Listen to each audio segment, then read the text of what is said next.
Hell in a Cell for the longest time has been known to be one of WWE's most destructive match types. It is a match that has featured 55 different WWE superstars. It should actually be 57, but there's one match I'm not going to be talking about in this video, and you'll understand why as I get to that match. But hi, my name is Andy. I'm a wrestling fan from Ghana, West Africa, and this is going to be a tier ranking of every single WWE Hell in a Cell match in history. Please make sure to subscribe to this channel, hit the notification bell to make sure you're notified whenever I post a new video. Let's get it. So we begin with Undertaker versus Shawn Michaels from In Your House Bad Blood 1997.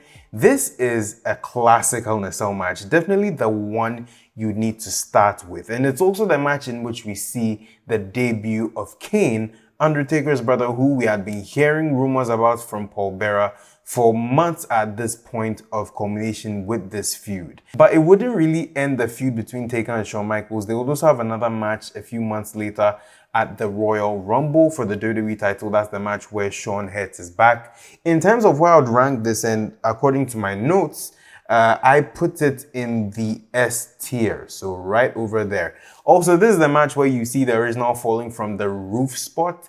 This cell looked more like a reinforced steel cage with a roof, so the support beams on the top weren't very strong. How Taker and Shawn were able to survive on the top of that cell for as long as they did, I will never know.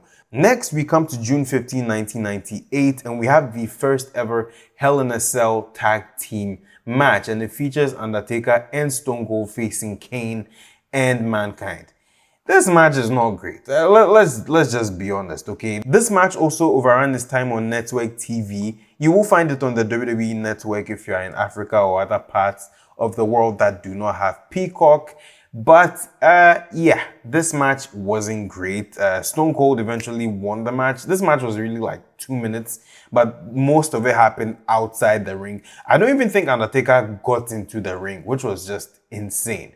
But yeah, this one was an F. This one was a straight F. I did not like it. I also had to put it there because it's kind of recognized, but yeah, it wasn't a dark match. Ended as a dark match, it didn't start as one. The optics are a bit wonky. Next, we have King of the Ring 1998, the infamous Undertaker versus Mankind match. I don't even need to say a lot here. This is an instant test. Instant classic. We know what happened in that match. I really don't need to go over it. Next, we have the August 24th, 1998 edition of Raw is War, and we have a match featuring tag team champions facing each other inside Hell in a Cell, Kane versus Mankind. Yeah, another stinker. I initially rated it as a D. I'm sorry. It's got to get an F, all right? Kane, Mankind just wasn't good. The match didn't even make sense to me because the two of them, like I said, were tag team champions. Granted, this was also the point in time when Undertaker and Kane had slowly started to work together to become the Brothers of Destruction, but I did not like this match at all. It's just not good. Next, we have Undertaker versus Big Boss Man at WrestleMania 15, 1999. This match gets a lot of flack because it wasn't the best Hell in a Cell match, and honestly, I don't blame people that give it flack because it's not the best Hell in a Cell match. It's not as bad, F-level bad, but it's not the best either.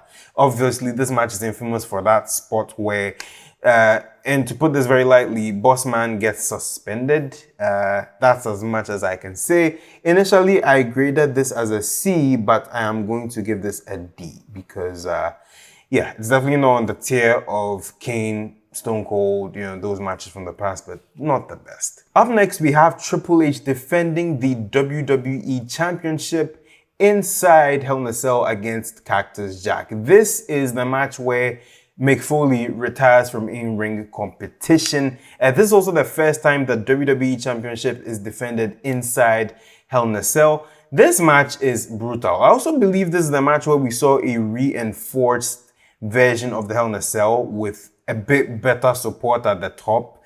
So they were able to do a lot of crazy spots. I remember the spot where there was a flaming piece of barbed wire wood, I think. And there's obviously the spot where Mick Foley falls through the cell again into the ring mat and pretty much creates a dent in the mat. Brutal match by all accounts. Definitely on par with what they were doing at the time. They had that, I believe, was a last man standing match at the Royal Rumble the previous month. This match is a no-brainer. It's an S-tier match by all accounts. Next, we have a match which I honestly, it's a little hard for me to wrap my head around, and thank God they have never done this since. Actually, the one time they did this, it didn't work out too well, and thank God it's a dark match. But you have Kurt Angle defending the WWE Championship against Undertaker, Triple H, Rikishi, Stone Cold, and The Rock. It's the only one you would find 6 men. It's so chaotic. There's a lot of star power in it, granted, but it is so damn chaotic. I can't believe they even tried to do this. I think the match is most remembered for the spot where Undertaker chokeslammed Rikishi into the truck bed with the straw in it. It wasn't even a chokeslam. He kind of just held his neck and pushed him off. I guess that qualifies as a chokeslam. I'll give it a C, all right? And we can forget this match and move on. 2001 does not see any Hell in a Cell matches. The next time we see a Hell in a Cell is in May 2002 at Judgment Day, featuring Triple H and Chris Jericho. These men had been embroiled in a feud which had lasted since Triple H won the Royal Rumble when he returned in January, and then faced Chris Jericho for the undisputed WWE Championship at WrestleMania. This is one of the Hell in a Cell matches where you see them try to pin each other all over the cell. The cell match actually ends on the roof. This is the match where Tim White takes that infamous bump that ends his career. It's a brutal bump. If you see it, you're going to be like, holy crap, what business does the ref have taking a bump like that? So it was okay. I put this at a B because it's not on par as some of the other matches you would see down the road, but it was pretty good, pretty enjoyable. Up next, we have a match which I consider an absolute classic. Taker, Brock Lesnar, 2002 No Mercy WWE Championship on the line. This match had a lot of blood. It's probably the second or third bloodiest Hell in a Cell match which I have witnessed or that I watched this whole time. I gave this an S tier. It's an S rating. Simple. I don't even need to say much. Let's move on. Next, we have Triple H defending the World Heavyweight Championship against Kevin Nash at Bad Blood 2003 with Mick Foley as the special guest referee. I love what they did with the story of this. They referenced the Tim White's bump from the previous year and said, you know what? None of the referees are going to officiate this match. And so it was by that premise that Mick Foley was like, you know what? I've been on the cell multiple times. I can officiate this match. And the crazy thing about this is Mick Foley actually ends up being more of a third competitor as opposed to being a ref because he interferes in certain ways that, quite honestly, he shouldn't. No referee would do the same, but it's Mick Foley, so you kind of just let it go. This match introduced something which I have never seen in WWE before or since. They used a wooden crate, like, you know, the wooden milk crates that used to be used. I don't know if they still use them in the US, but those wooden milk crates, it was kind of what I saw being used as a weapon. This match for me gets an S tier rating because it is carnage all over the place and it's very enjoyable. It's not the longest Hell in a Cell match, but it's quite fun. The next time we see a Hell in a Cell match is exactly a year later at Bad Blood 2004 between Triple H and Shawn Michaels, or the former DX Boys at this point. Their rivalry had lasted for almost 2 years. Admittedly, there had been a few starts and stops, but this feud was at its peak. This became the longest Hell in a Cell match in WWE history. I believe it lasted like 46 or 47 minutes, which is just insane. Hell in a Cell matches shouldn't be that long. It became a little hard for me to watch at points, and I won't even lie, I kind of dozed off a bit and then had to rewind and then watch multiple times to really get the import of what they were trying to do. I was also quite tired then, so I won't blame the match entirely. I will give this match an A because for them to go that long, impressive. I wouldn't recommend it, but I like what they did. So then we have Batista defending the World Heavyweight Championship against Triple H almost a year later at Vengeance 2005. This match is really, really good. It's quite brutal as well. A lot of steel stairs being used. It's one of the best culminations to any feud I have seen, particularly this near 3-year storyline with Evolution and the jealousy of Triple H not wanting anybody to hold the World Heavyweight Championship. This was a great send-off for the Evolution storyline as a whole. And for this reason, I give it an S rating. It is so good.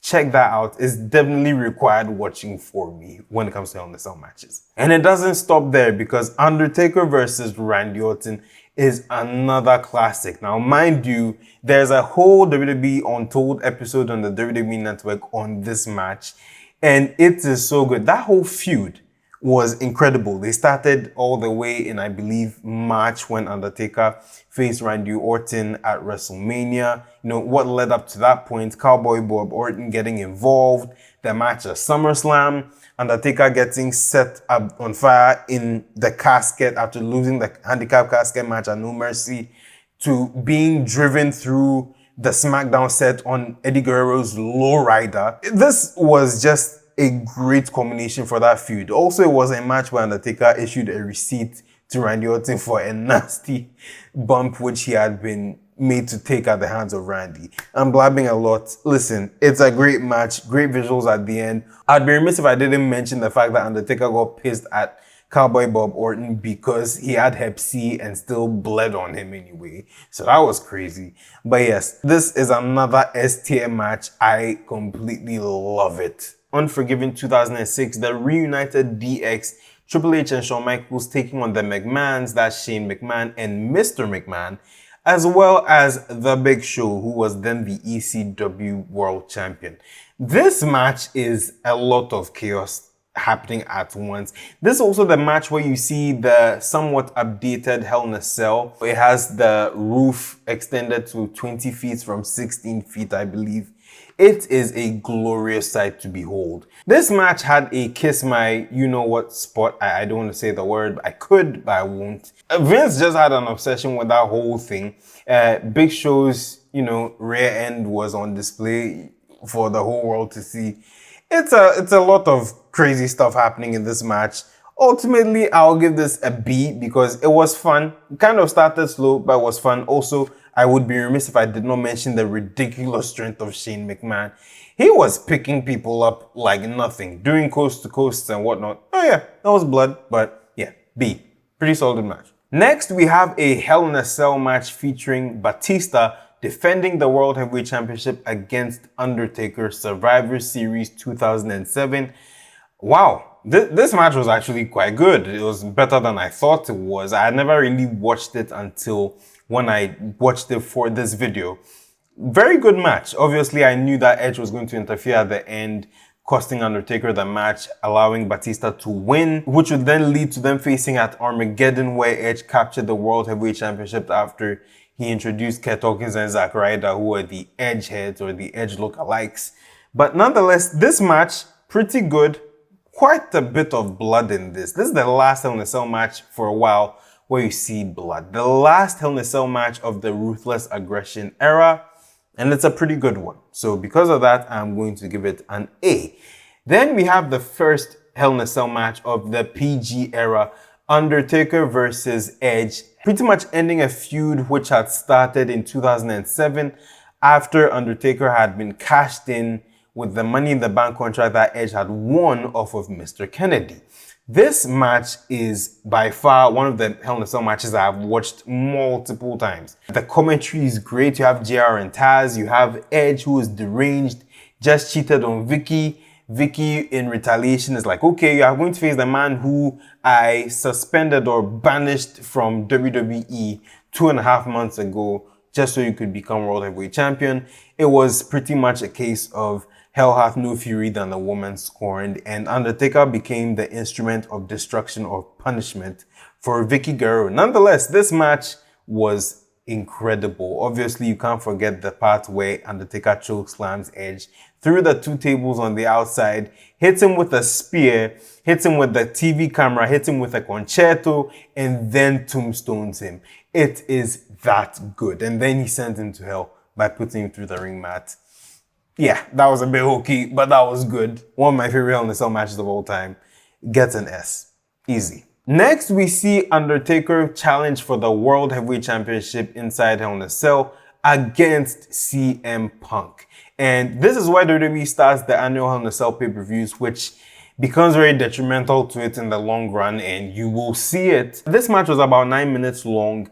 Not the best Hell in a Cell match I've seen. It definitely could have been a lot longer and a lot better. CM Punk and Taker had a lot to give on that night, but they had to rush through spots and you could see it. Also, there's been this long-standing notion that this match was pretty much a punishment for CM Punk after he had somewhat disrespected Undertaker about how they were dressing at the time, and since he was champion, he had to wear a suit and the whole nine. It's a whole story. You can listen to Undertaker talk about it on 6 Feet Under. That's his podcast. I just plugged your podcast, Undertaker. Put me on, please. This match was okay. Not the best Hell in a Cell match you will find, but definitely enjoyable for the 9 minutes that you would see this match. And so I gave this match a B, but actually, if I want to be very objective, it's a C tier Hell in a Cell match. It doesn't go to D, but it's a C tier Hell in a Cell match. It's just, it could have been better, but it wasn't, unfortunately. Next, we have John Cena taking on Randy Orton for the WWE Championship. This match, on rewatching it, was a lot better than I had remembered it to be when I first saw it in 2009. Randy Orton was being his dastardly self. He actually won the match off the dreaded punt. Confused John Cena for about 5 minutes after he had woken up, which was just very funny. It definitely wasn't a culmination point in their feud, because then they would go on to face off in an Iron Man match at Bragging Rights, which Cena would win. This match is really good, and for that reason, I gave it an A, because it's okay, it's cool. Then you have DX taking on Legacy. This is the first time that a tag team goes into Hell in a Cell for the second time in a row. And this match is so good. They lock out Triple H at one point. Shawn Michaels has to take a beating from Cody Rhodes and Ted DiBiase. I believe there was a botch in there at one point in time. Triple H seemingly abandoned Shawn Michaels for a period, only to come back a few minutes later with bolt cutters. And then eventually they would lock out. I don't remember how it was, whether it was DiBiase or Cody. One of them got locked out and the other took an absolute whooping at the hands of DX, effectively making them win the match. So this match, one of my favorites, I believe it's my favorite tag team. Actually, no, that's a lie. the favorite tag team Hell in a Cell match is coming. But this is my second favorite tag team Hell in a Cell match. I give this an S rating. It's pretty good. This is where we really start to see the detriment of having this Hell in a Cell pay-per-view, because they were just putting people in there because I was a pay-per-view. Mind you, it's not PLE at this point, so I can be forgiven for saying that. But you have Randy Orton defending his newly won WWE Championship against the former champion Sheamus. This match happens 2 weeks after Night of Champions. As to why these two men were put into Hell in a Cell, I don't know. The match, it was okay. It wasn't the best, but anyway, I'll give this match more credit than it deserves. I'll give it a B. Because it's actually quite good, but it was needless. It didn't need to be in Hell in a Cell. Because explain to me why a feud which has been going on for 2 weeks ends up inside Hell in a Cell, when we've literally seen feuds going for 2 years end up inside the cell. Make it make sense, Vince. Well, On this night, though, the match which would make some sense was the one that happened after. Kane versus Undertaker for the World Heavyweight Championship. Paul Bearer was managing Undertaker at this point. He had only recently returned, and these two men were going to face off in Hell in a Cell. Now, if you remember the storyline at the time, Undertaker had been put into a vegetative state by a mysterious person. Kane took it upon himself to be this CSI detective, only to pretty much have Undertaker come back at SummerSlam 2010 and be like, I know it was you, baby brother. And then it becomes whooping after whooping on Undertaker. This match is actually pretty good. It's not the best Hell in a Cell match once again, but it's pretty good. Obviously, you have the betrayal of Paul Bearer at the end of the match with the end, which had a torchlight, which is probably like 15,000 lumens. I don't know how torchlights are rated. I'm pretty sure that's it, but I'm not sure. In my book, and I rated it as an A, and it is an A. I could have given it a B, but it's an A because of what the story was and how much sense it actually made for these two men to end up inside the cell. Another match which did not need to be in Hell in a Cell would come the following year. Mark Henry versus Randy Orton. Once again, it was one of these situations where Mark Henry had won the World Heavyweight Championship, I think 2 or 3 weeks before this pay-per-view event, had only faced Randy Orton in a couple of matches and taken the World Heavyweight Championship off of him at Night of Champions. So going into this, it was, they just did it for the sake of it. I will put it in I gave it a B, right? But I will give it a C. Yeah, because after the match, Mark Henry proceeds to attack Randy Orton, and Randy Orton sort of gets his lick back, and Mark Henry retreats like a coward, which it just didn't really line up with the Mark Henry character at the time. This man was literally putting monsters on the shelf, okay?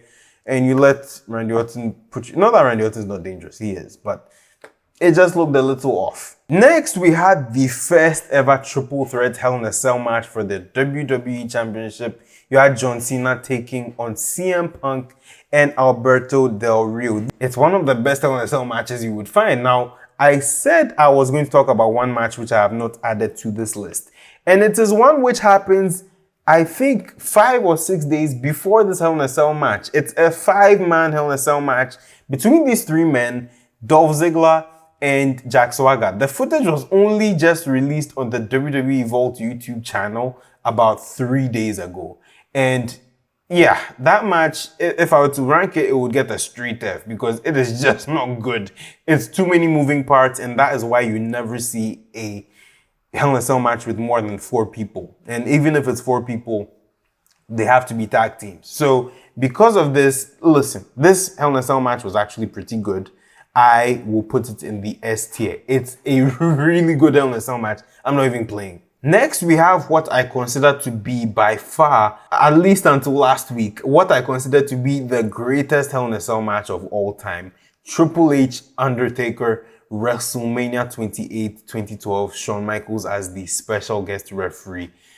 I don't need to say much. I don't even need to say anything at all. We know where this is going to go. If there was a tier above S, I would put this match over there. I cannot tell you the number of times I've watched this match, knowing what was going to happen and still having a panic attack after Undertaker gets super kicked and pedigreed by Shawn Michaels and Triple H. It is so good. And the ending, Undertaker throwing the sledgehammer into the walls, tombstoning Triple H, the emotional moment after, everything is just perfect. It's mwah, mwah, mwah. So yes, if there was a tier above us, I would put it there. I should have probably created its own tier. And you will see why eventually. But yes, I love this match. Next, we have CM Punk facing Ryback for the WWE Championship. And honestly, most people remember this match because of the screwy finish by referee Brad Maddox. This match was so-and-so, so-and-so. I don't have much to say on it, honestly. I gave it a C. It's not D tier bad, but it was clearly meant to further a story, and it didn't really... There was no reason this match should have happened in Hell in a Cell. I just say, there's no reason this match should have happened in Hell in a Cell. The one which should have happened in Hell in a Cell is the match that happened a year later. But I still have some problems with that, and I'm going to get into it. I'm talking about CM Punk and Ryback and Paul Heyman.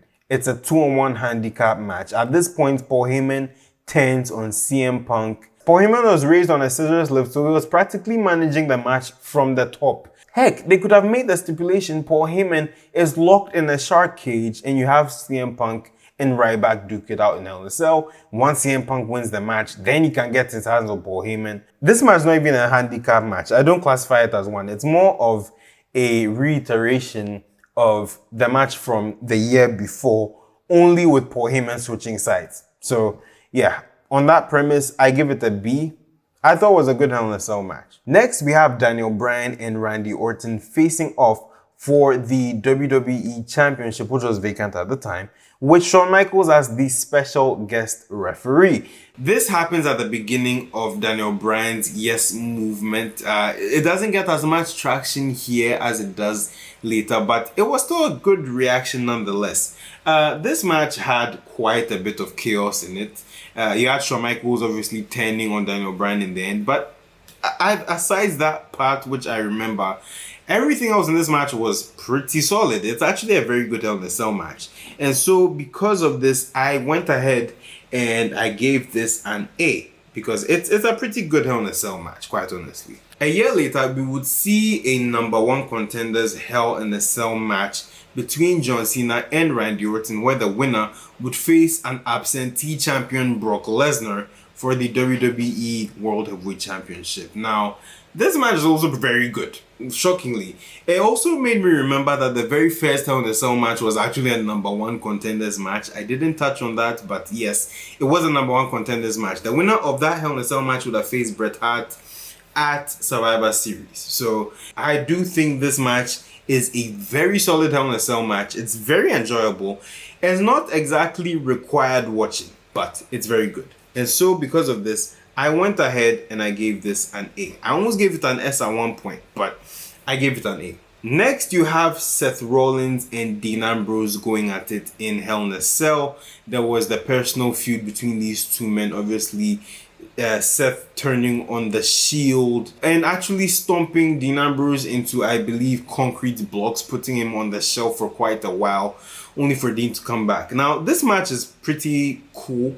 They tried to redo Undertaker Mankind in some respect because Dean Ambrose started on top of the cell. Seth Rollins kind of followed. Both men fell off the cell into tables, which, you know, a planned spot. You could see how choreographed it was. But it worked. And then they went inside. Didn't really wrestle too much. I believe Kane gets involved at one point in this match. So because of this, I give this an A. Yeah, this match got an A from me. Realistically, I was thinking of giving it a B, but I'll keep it at A. Then you have Roman Reigns and Bray Wyatt inside Hell in a Cell at 2015's event. This match was actually, it's fire. It's fire. I've watched this match numerous times. I love it. Bray Wyatt, for the two Hell in a Cell performances he's given, this is by far the best one. Obviously, we know what happens in the other one. I'll get to it. But this match he put on with Roman Reigns. Beautiful. These two men had great chemistry with each other. So because of that, yes, it's another S tier Hell in a Cell match for me. A modern day classic by all standards. The new era of WWE was really kicking into high gear with these two at the helm in this match. Great. Up next is what I consider to be the second bloodiest Hell in a Cell match of all time. I'm talking about Undertaker Brock Lesnar at this very same Hell in a Cell 2015 event. You need to go and watch this match. It's one of the best Undertaker losses I've ever seen, and that's crazy considering Undertaker is my favorite wrestler. I don't like to see the guy lose, but this is by far the strongest loss I've seen a superstar take ever. The way that Brock Lesnar had to put him down, the callbacks they had, the fact that these men 13 years from when they first faced off in Hell in a Cell were facing off again in a place like the Staples Center. And to think that it only really kicked into high gear after Undertaker lost the streak at the hands of Brock Lesnar. I can't believe I haven't really taken a breath there. But nonetheless, this match is so good. And because of that, I give it an S. Very good match. All around, top to bottom. And then, for some reason, Vince McMahon decided to do his stuff and put Undertaker in a match against his son Shane McMahon, who had only returned to the company 2 months prior.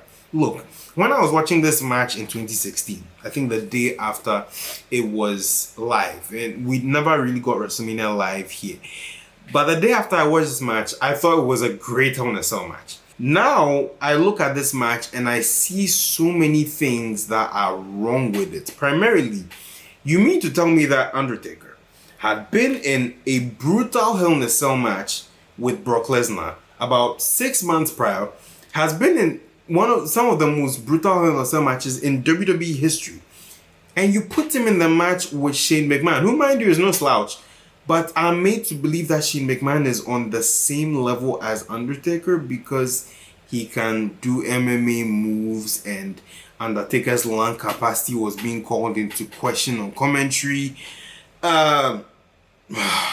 I know Undertaker loves the McMahons. He loves Shane. I see him as a brother, would do anything for him. Yeah, Taker should have squashed Shane. I don't even think this match should have even been in Hell in a Cell. It didn't need to be. Undertaker's character was almost denigrated when you consider the fact that Vince McMahon literally calls Undertaker his B.I. you know what. I'm not going to say the rest of the letters. you're smart people, so you get what I mean. But denigrating a character which is literally not supposed to be dead, invincible, and you do this. So I liked it. Obviously Shane jumping off the cell into the crash padded announce table, memorable spot and whatnot. But I look at this match very differently from how I looked at it about 8 years ago when the match first came out, or when they first did this match, or when they did this match, not first did this match. I gave it a C. I should have given it a D. At first I gave it a B, and then I did the psychological analysis of the whole thing. I was like, yeah, this doesn't really make sense to me. So I gave it a C. Next, we have Roman Reigns defending the United States Championship. Yes, Roman Reigns United States Championship. The two don't really go together, but it's like John Cena also holding the United States Championship. Roman Reigns defended this title against Rusev. Once again, very pointless Hell in a Cell match. Didn't need to be in Hell in a Cell. I don't even think it needed to be an Extreme Rules match. Personal shots have been exchanged between these two men. That was about it. These men went into Hell in a Cell and pretty much just wrecked shop. Did a great job. It gets a B. It's a pretty good Hell in a Cell match. Did not need to be in the structure at all, but it worked. We would see the second of 3 Hell in a Cell matches of this night, and we would see Kevin Owens defend the Universal Championship against Seth Rollins. This was a feud which had seen the betrayal of Triple H against Seth Rollins, who was literally about to win the Universal title after Finn Balor had to vacate it after SummerSlam. This match is actually quite good. It does become a bit of a handicap match at one point because you have Chris Jericho coming in and attacking Seth Rollins, and they pretty much just wallop him to the point where Seth can't do anything else, and Kevin Owens wins the match. Now, that being said, I am going to go ahead and give this match a B as well. It was quite good. It was okay. I liked it. And then we had the first ever women's Hell in a Cell match between Sasha Banks, who was defending the Raw Women's Championship, against Charlotte Flair. This match pretty good. This match is pretty good. For a women's Hell in a Cell match, these women set the bar. It gets an S. I rated it as an A at one point, but that's really just because I dozed off at one point and couldn't restart it. But watching it at the time and watching it now, it's an S tier match. I'm going to leave it there. And then you have one of the matches which, I will not lie, I enjoyed, and it made me feel like a sick person, but I enjoyed this match.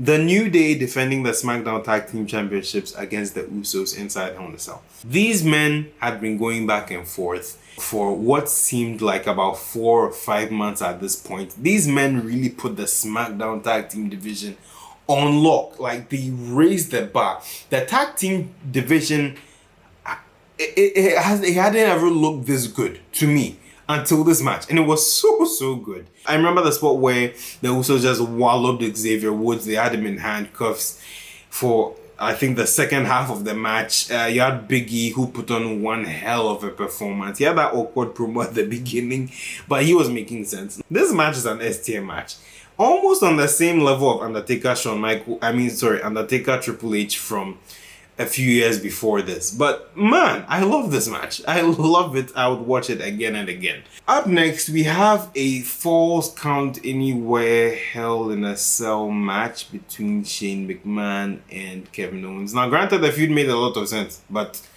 why make a Hell in a Cell match a Falls Count Anywhere match? I mean, yes, I had mentioned earlier that the Triple H Chris Jericho match from Judgment Day 2002 was a Hell in a Cell match where I really saw them try to pin each other around the Hell in a Cell and not necessarily in the ring. Why would you make a Falls Count Anywhere match inside Hell in a Cell if you know that they can get out of Hell in a Cell and pin somebody outside the cell, which is exactly what happens at the end of the match, mind you.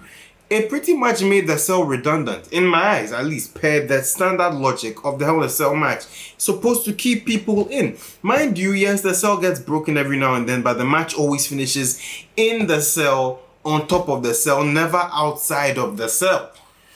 So it was a bit wonky to me. I didn't really like the logic. And mind you, this is present day me psychological, like using my knowledge on wrestling psychology to analyze the basic structure of what a Hell in a Cell match should be, and seeing where the kinks in some of these matches are. Granted, once again, this is where the Hell in a Cell pay-per-view was really detrimental. But these men still put on a show. They cooked, okay? You still had Shane wanting to do Daredevil stuff, coast to coast, jump off the cell, have Sami Zayn turn heel, have Kevin Owens pin Shane McMahon, have Shane do the I'm okay spot from a year before. Anyway, I'm just harping on him. I love Shane, honestly. Shane is low-key one of my favorite wrestlers of all time. And I gave this an S, but my comments on the psychology have made me think about it differently, so I'll give this an A. I loved it though. It was a pretty good Hell in a Cell match. Next, you have Randy Orton versus Jeff Hardy inside Hell in a Cell. This feud had gotten quite personal between these two men. I remember Randy tried to attack Jeff quite a few times through the ear. You know, he has the weird open piercing. This match was pretty brutal. It was bloody unintentionally as well. Because I remember there was one point where Randy's back starts to bleed, and that's really because of Jeff Hardy's belt, the studs on the belt. You also have a point where Randy's leg is cut open and he's just I almost said breathing profusely. There's that crazy spot where Jeff is swinging from the top of the cell and he crashes into a table which Randy Orton was on. The ref actually wanted to stop the match, but it's Hell in a Cell. I've seen Mick Foley fall through the cell twice, fall into an announce table beside the ring once. And you want to stop the match because Jeff Hardy fell through a table. We should have known there was some nonsense going to go down on this night. This match was okay. I gave it an A. It was okay. But the nonsense I'm talking about is coming, and it shows its head in the match between Roman Reigns and Braun Strowman, with Mick Foley as the special guest referee for the Universal Championship. Now, Mick Foley was a ref because it was the 20th anniversary of the Hell in a Cell match between he and Taker. Cool. That's great. Mick Foley as special guest ref. That's rich. It's always going to do well. But here's the kicker. This match ended in a no contest. How the... I had to catch my breath for a second. How in God's name does a Hell in a Cell match end in a no contest? Now, granted, yes, the Kane Mankind Hell in a Cell match from 1998 ended in a no contest, and that match shouldn't have even happened. But for this to end in a no contest because Brock Lesnar came in and wrecked everybody, I'm like, where does it make sense? Because Kane, 21 years before, came into the cell, ripped the door off its hinges, tombstone Undertaker, and left. And Shawn Michaels still won that match. And you mean to tell me that because Brock Lesnar incapacitated both men could not continue in the structure? Crap, after 5 minutes, somebody was going to get up and get a pin. I would have preferred that. But you had Brock Lesnar come in, wreck shop, and then no one wins the match. And I don't really think there was too much of a payoff after this. There was actually, but it fell flat. Because not too long after this, Roman Reigns had to go away because of his leukemia coming back. Brock Lesnar won the Universal Championship after a match with Braun Strowman at Crown Jewel that year. And I think they had a match at the Royal Rumble where Brock punched Braun in the skull for being too snug or something. Listen, I have so many gripes about this match. Oh, not to mention, you had the Shield and Drew McIntyre and Dolph Ziggler tried to interfere. So that pretty much took the second portion of the match and pretty much made me forget that there was a match for the Universal Championship between Roman Reigns and Braun Strowman inside the Hell in a Cell. It's overbooking galore. You know what? I'm feeling a little wicked right now. This match gets a D. This match gets a D. I initially put it at a C. Actually, no, wait. Where did I put? Yes, this match got a B. I gave it a D, alright? It was very technically sound until the shenanigans started. And that ruined everything for me. And the crazy part is, it's not the worst Hell in a Cell match I've seen.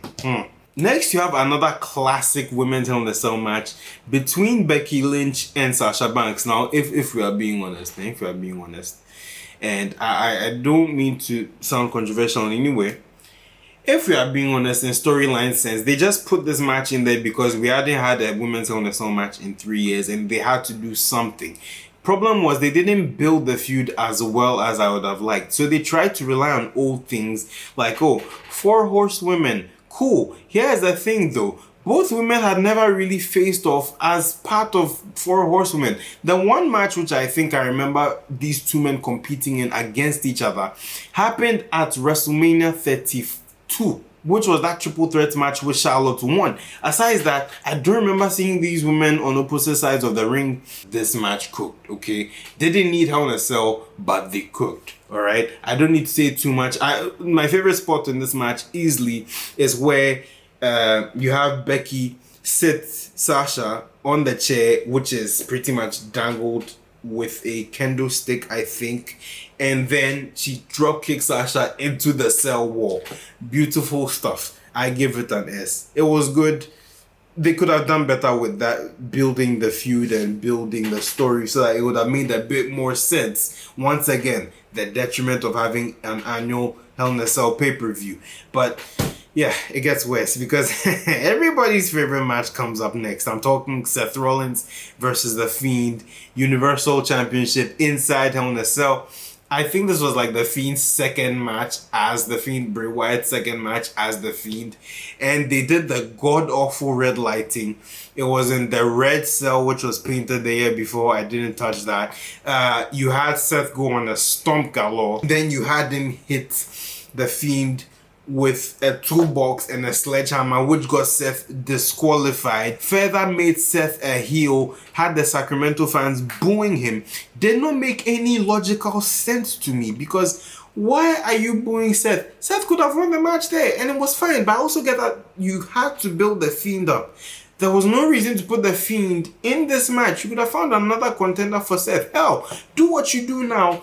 Don't let Seth compete at the event. Have him compete at Crown Jewel, then he loses it there. Makes more sense. But guess what? You had to piss every single wrestling fan off in the world and disqualify someone in a match where disqualification should not even apply. I don't think I've ever ranted like this in my entire life. This match gets an F. Honestly, I'm not even upset, which is the funny part about all of this. But I strung words together. I'm proud of myself. I'm becoming better as a content creator.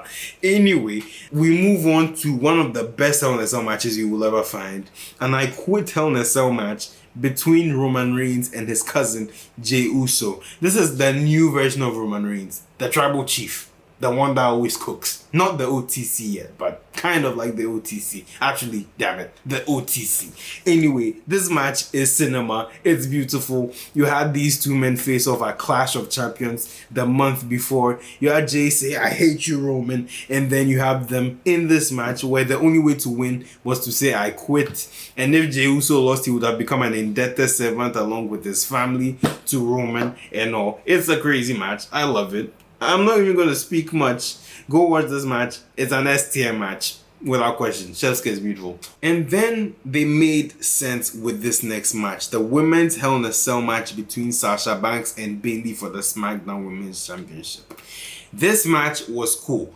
Now, there's something that comes up here and I want to address this because I've never really understood this. All this time, you hear that Bayley has a 380-day reign. You will also remember that Bayley lost the championship for like 5 days to Charlotte Flair after losing it at Hell in a Cell the previous year, only to win it on the next episode of SmackDown, which was debuting on Fox. And you still make it a consecutive reign. I thought the reign was supposed to restart because once a reign starts, there are two different reigns. So how did two different reigns end up to be consecutive days? Because they did that and then tried to play it off with combined days. Yeah, whatever. This match cooked. It was beautiful. Made a lot of storyline sense. That's an S tier match. Probably one of the best Hell in a Cell matches from the women I have seen of the four. And all four are S tier caliber matches. Next, we have Randy Orton and Drew McIntyre take on one another inside Hell in a Cell for the WWE Championship. In hindsight, looking at what happened after, I don't see why Randy Orton won this match. Because if you are going to have Drew win the title like 2 or 3 weeks later, it made sense, of course, because he was on this dastardly trajectory and he would have faced Roman Reigns at Survivor Series. That match would have cooked. In terms of their in-ring work and the quality, though, I liked it. So I'm going to give this an A. Yeah, I like the match. It's cool. And then we had a Hell in a Cell match on SmackDown 2 days before the Hell in a Cell pay-per-view. You had Roman Reigns defending against Rey Mysterio, the Universal Championship. The little I remember from this is that Roman Reigns powerbombed Dominic Mysterio from inside the ring onto the concrete floor, outside actually onto crash pads. Yeah, that pretty much gave them the right to do a Hell in a Cell match. Okay, they had to give Roman Reigns another Hell in a Cell match. Yeah, if I was Roman, I probably would have said no to this. But they cooked. They did some pretty good work. This was Rey's first and only Hell in a Cell match. It's also the last time he's had a shot at a world title. So honestly, I am going to go ahead and give this a B. I like the match actually. I think he and Roman have great chemistry. They really played on that big man, little man psychology, and they made some good stuff in this. Then we get to Bianca Belair defending the SmackDown Women's Championship against Bayley inside Hell in a Cell in the Thunderdome. Mind you, I have a video on this. I was in the Thunderdome. Actually, I was an audience for this match inside the Thunderdome. It's on my main channel, Darkman Klapo. Go check it out. I'll leave the card thing. I don't know, my YouTube terminology is getting wonky these days, but yes, I'll leave it there so that you can check it out. But this match was actually pretty good. I loved it. I loved every single minute of it. Just when you thought it couldn't get any crazier, it did. Bayley was feeling slighted because she hadn't really gotten a chance to compete for the women's title after losing it to Sasha earlier, 7 or 8 months before. You have Bianca, this upstart champion, and she's playing all these mind games, like kind of being like the Joker, laughing, and then all the screens the Thunderdome have Bayley's face showing. No wonder Michael Cole hates her. I have not too much to say about it, but the match cooked. Heyo, 4 out of 4. Bobby Lashley and Drew McIntyre. Bobby defending the WWE Championship here. This match is not bad. Alright, it's not bad by any standards. It's actually pretty good, but I remember watching this live and seeing that spot where Drew McIntyre was urinagied through the table at ringside, and I remember seeing the crash pad. You will not find that spot on the WWE Network or Peacock now because they've edited it with the other camera angles. But yeah, I actually thought it was smart because hell, there's no audience there. So okay, cool, it worked. But I would give this match a B. You know, it's not the best Hell in a Cell match you would find, but it was okay. MVP came into the match and then got locked inside the cell and was at the mercy of a beating by Drew. I also think that this further accelerated the descent into madness that Drew McIntyre has experienced ever since then. It's not as bad as what Seth had to go through until like 2022. And then the very next night, Bobby Lashley competes in a Hell in a Cell match against Xavier Woods. And this match was really more of USA's counter to Fox because they had a Hell in a Cell match on network television. I guess. I don't know. But, I mean, this match was okay. No, I'll give it a C, to be honest. There's not too much to look at. You can honestly skip this match. I skipped this match. I remember it off muscle memory, actually. But I think this is the match that pretty much leads to Kofi Kingston versus Bobby Lashley for the WWE Championship and Money in the Bank. At this point, Hell in a Cell starts to kick into high gear, but someone explained to me why we had to have 5 Hell in a Cell matches in 2021. Did not make any sense to me. The next match is by far the best Hell in a Cell match that happens that year. It is Edge versus Seth Rollins at Crown Jewel 2021. I remember watching this match live. It was quite rainy that day. It was a Thursday or a Tuesday. I think it was a Thursday. It was a Thursday. And listen, one of the best Hell in a Cell matches I've ever seen. It was the combination of a feud between both men. I remember Edge calling Seth Rollins Edge liked at one point, only to respect Seth Rollins by the end of everything. Seth invading Edge's house whilst the kids and Beth were in home. Quite funny as well. I don't need to say much. You need to watch this match. I think it's pretty good. Also another STL on this match by all accounts. There we go. Now we have a match which quite honestly would not have happened if common sense was used. But then again, my WWE superstars are just insane. They are not human, and this is one of the matches where you see that. You have Cody Rhodes with a torn freaking pec taking on Seth freaking Rollins. Crazy, I used freaking twice for the same people. This match should not have happened, quite honestly. I think the logic Cody uses, and this is the logic that you hear in his documentary for Peacock, where he's like, the peg could have gotten any worse. How? I don't know. Maybe something could have happened. It's all a leg. Could have broken a leg. Literally. You could have torn the other peg. Literally. I'm just messing, okay? This match is actually a lot of fun. Seth coming out in the dusty garb. Classic. Never change Seth Rollins, man. Never change. Love you, buddy. Anyway, I'm giving this an S because it's great. I think Seth is also one of the few people that has multiple STL and SL matches aside Undertaker, aside Roman Reigns. Man, Seth Rollins is good at this. I can't wait to see him step into Hell in a Cell again. Left to him alone, I don't think he'd want to, but anyway, that's it. Then we have a match which I am really thinking about ranking right now. This is the Hell in a Cell match between Edge and Finn Balor at WrestleMania 39. WrestleMania 39 Sunday, specifically. This match was fun. So you have another version of the Hell in a Cell return. Now, I know some people think it's the same Hell in a Cell that we had in 2009 and everything. No, this one's actually gray. And I don't know if it's because they repainted the red one because it's structurally the same. The red one is actually a bit different from the chrome silver one that debuted in 2009. And they did some weird stuff in this. They were doing this color coding thing, especially with the kendo sticks. They were red and purple. If I didn't know any better, I'd have said this match was sponsored by Skittles. But that's just me. These men actually did well. I remember Finn getting cut up by the ladder after his fingers went through the rungs after he was trying to block the hits from Edge. Had to get like 14 staples. Made a shirt out of it. Please bring it back, WWE. I didn't like the color coding thing very much. I love the spot where Finn goes to the top and does a coup de grace on the table and misses Edge. Pretty good. Ends with a spear. Ends the feud. It's great. I give it an A. A week ago, I saw by far, if not the best Hell in a Cell matches, the 1A of Hell in a Cell matches in WWE. CM Punk, Drew McIntyre, match of the year, without question. I don't think that will change. It's actually beaten Roman Reigns, Cody Rhodes from WrestleMania. This match cooked. This match was so good. Obviously, the spot where Drew catapults himself into the edge of steel stairs with his back.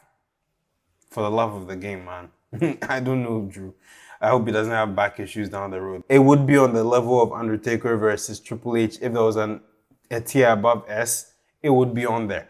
This is my ranking. This is what I have. Let me know if you have a difference in opinion. I think that's the cool part about being a wrestling fan, is we can have a discourse on this kind of thing. But please comment down below. Let me know what you think in the comments. Subscribe to this channel. Please turn on the post notifications.